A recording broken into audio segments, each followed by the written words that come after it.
Hi everyone, welcome to KD tuition classes. I hope आप सभी की प्रिपरेशन अच्छी चल रही होगी। आज मैं आपके सामने लेकर आया हूँ टॉपर सीक्रेट्स स्ट्रेटजीज।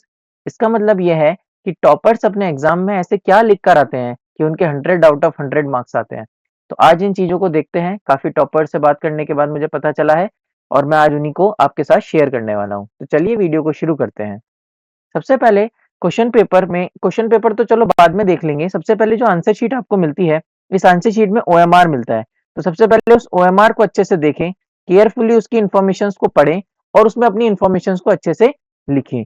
सबसे पहले आपको जो भी रोल नंबर वगैरह और नाम वगैरह यहाँ पर फिल आउट करना पड़ता है, तो उसके जो डॉट्स होते हैं, उसके जो ये गोले होते हैं, उनको अच्छे से भरें, जिससे जब भी आपकी कॉपी चेक होने जाए तो वहां पर कोई इश्यू ना हो, जिसकी वजह से आपके मार्क्स में ऊपर नीचे ना हो।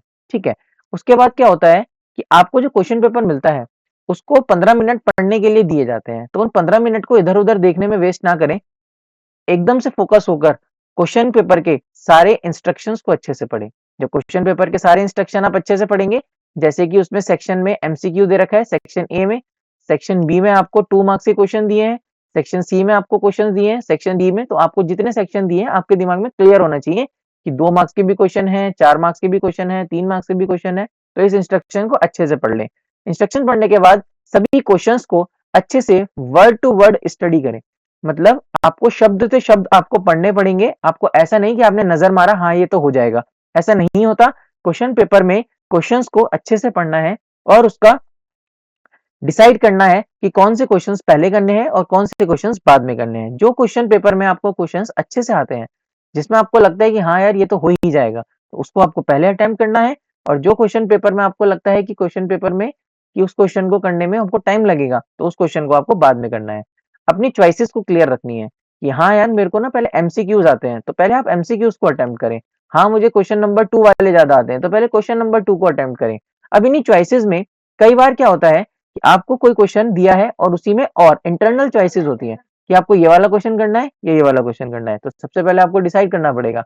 तो इसमें आप किस तरह से, किस टेक्निक से आप इसको चॉइस कर सकते हैं। देखिए, मान लीजिए आपको ये दोनों सेम मार्क्स से क्वेश्चन है। अब मान लीजिए आपको स्टैट्स का क्वेश्चन है, ये प्रोबेबिलिटी का क्वेश्चन है। अब आपको यहाँ पे ये भी देखना है कि किसमें कम एफर्ट लगाकर, अगर आपको दोनों ही क्वेश्चन आते हैं, किसमें कम एफर्ट लगाकर अच्छे मार्क्स लाए जा सकते हैं, किस क्वेश्चन को आप नीट एंड क्लीन अटेम्प्ट कर सकते हैं, किस क्वेश्चन में कैलकुलेशन कम है। इस तरह से आप क्वेश्चन को अटेम्प्ट करिए और आपके मार्क्स आने की चांसेस बढ़ जाएंगे। उसके बाद क्वेश्चन को जब आप रीड आउट करते हो, तो क्वेश्चन को रीड करने के बाद आपके दिमाग में एक रोड मैप तैयार होता है। मान लीजिए आपको कोई क्वेश्चन है, लाइक ऐसा है, ten theta plus cot theta. आपको क्लियर है कि इसको पहले साइन कॉस में कन्वर्ट करेंगे, आगे सॉल्व करेंगे और ये क्वेश्चन सॉल्व हो जाएगा। इस तरह से आपके दिमाग में अगर चीजें क्लियर है, अगर मान लीजिए स्टैट्स का क्वेश्चन है कोई, तो आपको पता है कि हाँ यार मैं पहले क्लास बनाऊंगा, फिर फ्रीक्वेंसी बनाऊंगा, फिर क्यूमुलेटिव फ्रीक्वेंसी बनाऊंगा, मीडियन का फॉर्मूला लगाऊंगा, क्वेश्चन सॉल्व हो जाएगा। तो इस तरह से आपको अगर पाथ क्लियर है, तो आप उस क्वेश्चन को ढंग से अटेम्प्ट करिए। अगर पाथ क्लियर नहीं है, उसको हम बाद में देखेंगे। इस तरह की स्ट्रेटेजीज को अटेम्प्ट करेंगे तो मार्क्स अच्छे आएंगे। अब कुछ बच्चों का डाउट होता है कि क्वेश्चन पेपर आगे से स्टार्ट करें या क्वेश्चन पेपर पीछे से स्टार्ट करें। तो ऐसा कुछ भी नहीं है, आप कहीं से भी स्टार्ट कर सकते हैं, जैसे आप कंफर्टेबल हो। बट एक चीज को ध्यान रखें, अगर आपको सबसे पहले एमसीक्यूज क्लियर है कि हाँ मेरे को 20 में से 20 एमसीक्यूज क्लियर है या मैक्सिमम एमसीक्यूज क्लियर है, उसके बाद मेरे को सेक्शन बी क्लियर है, उसके बाद मेरे सेक्शन सी क्लियर है और सेक्शन डी और ई में मुझे थोड़ा सा ज्यादा टाइम लगेगा, कैलकुलेटिव है, रिस्की है, तो इस चीज को आप बाद में अटेम्प्ट करिएगा। अभी आपको जो जो आती हैं चीजें, उसको अच्छे से अपनी नोटबुक में प्रेजेंट करिए, जिससे जब एग्जामिनर उसको चेक करेगा तो उसको कोई एरर नहीं दिखेगा, फुल मार्क्स देने के लिए वो कैपेबल होगा। तो उससे एक अच्छा इंप्रेशन जाता है, क्योंकि सारे क्वेश्चन लाइन से एक सीरीज में करेक्ट होते चलते हैं। ऐसे ही सेक्शन ई टू ए है।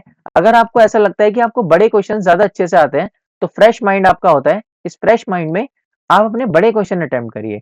बड़े क्वेश्चंस में स्टेप बाय स्टेप मार्किंग होती है, तो उसमें आप अगर क्वेश्चन को अच्छे से अटेम्प्ट करेंगे तो आपको उसमें मार्क्स मिल जाएंगे। बट हाँ, एक चीज का ध्यान रखिए, अगर आपने सेक्शन ई को स्टार्ट किया है तो सेक्शन ई के ही क्वेश्चन कर दीजिए, फिर सेक्शन डी किया है तो सेक्शन डी कर दीजिए। बस वहां पे मेंशन कर दीजिए कि आप सेक्शन डी कर रहे हैं, ई कर रहे हैं, ए कर रहे हैं। ठीक है, तो इस तरह से आप उसे मेंशन करते चलिए, तो कोई कोई मैटर नहीं है, आप आगे से करिए चाहे पीछे से करिए, कोई फर्क नहीं पड़ता। अब आता है कि आंसर्स को कैसे लिखना है। मान लीजिए आपके पास ये आंसर शीट है, ठीक है, जो कि आपको बोर्ड में मिलती है। आप इधर मार्जिन खींचिए और इधर मार्जिन खींचिए। इस मार्जिन से क्या होगा, यहाँ पर तो आप लिखेंगे अपना क्वेश्चन नंबर्स, ठीक है? और यहाँ पर आप ना थोड़ा-सा रफ वर्क भी कर सकते हैं और अपना थोड़ा-सा छोटे-मोटे कैलकुलेशंस आप अपने यहाँ पर सॉल्व कर सकते हैं। जैसे कि आपके सामने क्वेश्चन आया तो सबसे पहले आप लिखिए गिवन कि आपको क्वेश्चन में गिवन क्या-क्या है। फिर आप इसमें लिखिए टू फाइंड कि आपको फाइंड क्या करना है। उसके बाद आप लिखिए इसका सॉल्यूशन। इस पैटर्न में अगर आप क्वेश्चन पेपर को सॉल्व करेंगे तो आपके ज़्यादा मार्क्स आने की संभावना है। क्योंकि क्वेश्चन में जो चेकिंग होती है, क्वेश्चंस की जो चेकिंग होती है वो स्टेप बाय स्टेप होती है। तो टीचर यहाँ से चेक करेगा कि क्वेश्चन आपको समझ में आया, आपको पता चला क्या फाइंड करना है, आपने उसका सॉल्यूशन करा। सॉल्यूशन करते दौरान आपने इसके फॉर्मूलाज लिखे, आपने इसमें कोई भी स्टेप स्किप नहीं किया और परफेक्ट आंसर निकालकर लास्ट में आंसर को बॉक्स में डाल दिया। अगर आपका लास्ट में आंसर आया तो आपने हेंस करके hence the root of the equation are this ये सब लिख दिया। तो इस तरह से अच्छा इंप्रेशन पड़ता है एग्जामिनर के ऊपर। अच्छा एक चीज और, जैसे ही आपके पास आंसर शीट आती है, आपने अपनी इंफॉर्मेशन फिल आउट कर दी। फिल आउट करने के बाद जो लास्ट पेज होता है, लास्ट पेज पर आपको वहां पर लिखना है रफ वर्क। आपकी जो बड़ी कैलकुलेशंस है, आप उसमें आ जाइए, रफ वर्क लिखिए वहां पर, रफ वर्क, और रफ वर्क में आप अपनी कैलकुलेशंस करिए लास्ट वाले पेज पर और लास्ट में उसको काट दीजिए। एक चीज और, ट्रिग्नोमेट्री का टेबल, ट्रिग्नोमेट्री का टेबल जाते ही अपनी आंसर शीट के पीछे ड्रॉ कर लीजिए फटाफट से, क्योंकि कई बार क्या होता है एग्जाम के प्रेशर में आप अपनी ट्रिग्नोमेट्रिक टेबल की जो वैल्यूज होती हैं वो क्वेश्चन में गलत पुट कर देते हैं। कई बार साइन 30 की वैल्यू 1/2 की जगह √3/2 पुट कर दी। तो इस तरीके की कैलकुलेशन एरर हो जाते हैं। तो अगर आपके पास टेबल होगा पहले से लिखा हुआ, तो उस टेबल की वैल्यूज आप फटाफट से क्वेश्चन में एग्जीक्यूट कर सकते हैं, जिससे आपका टाइम भी बचेगा और कैलकुलेशन में आपका आसानी भी हो जाएगी। तो यही कुछ मेरी तरफ से आपको कुछ प्रिकॉशंस थे। अगर आप इन्हें फॉलो करेंगे तो आपके अच्छे मार्क्स आने की संभावना है। एज़ वेल एज़ एक और बात, कोई भी क्वेश्चन स्किप नहीं करके आना है। मतलब आपको 100% पेपर अटेम्प्ट करना है। 100% पेपर अटेम्प्ट करना है, चाहे आपको आता हो, चाहे ना आता हो। क्योंकि बात ये है क्वेश्चन पेपर में आप अगर गिवन भी लिख कर आएँगे, ठीक है? आप प्रूव लिख कर आएँगे, टू प्रूव लिख कर आएँगे, फाइंड लिख कर आएँगे, फॉर्मूलाज़ लिख कर आएँगे, तो उसके भी आपको मार्क्स मिलेंगे। आप कोई भी क्वेश्चन ब्लैंक नहीं छोड़कर आ सकते। अगर आप ब्लैंक छोड़कर आएँगे तो आपके मार्क्स आने बहुत कम हो जाएँगे। तो आपको क्वेश्चन तो करके आना ही आना होता है। आई होप आपको यहाँ तक चीज़ें क्लियर हुई होंगी। अगर आपको यहाँ तक चीज़ें क्लियर हुई हैं, तो ये उन लोगों तक शेयर करिएगा, जिसको पता होना चाहिए कि एग्ज़ाम में किस तरह से अटेम्प्ट करना है आंसर्स को। Thank you for watching our video.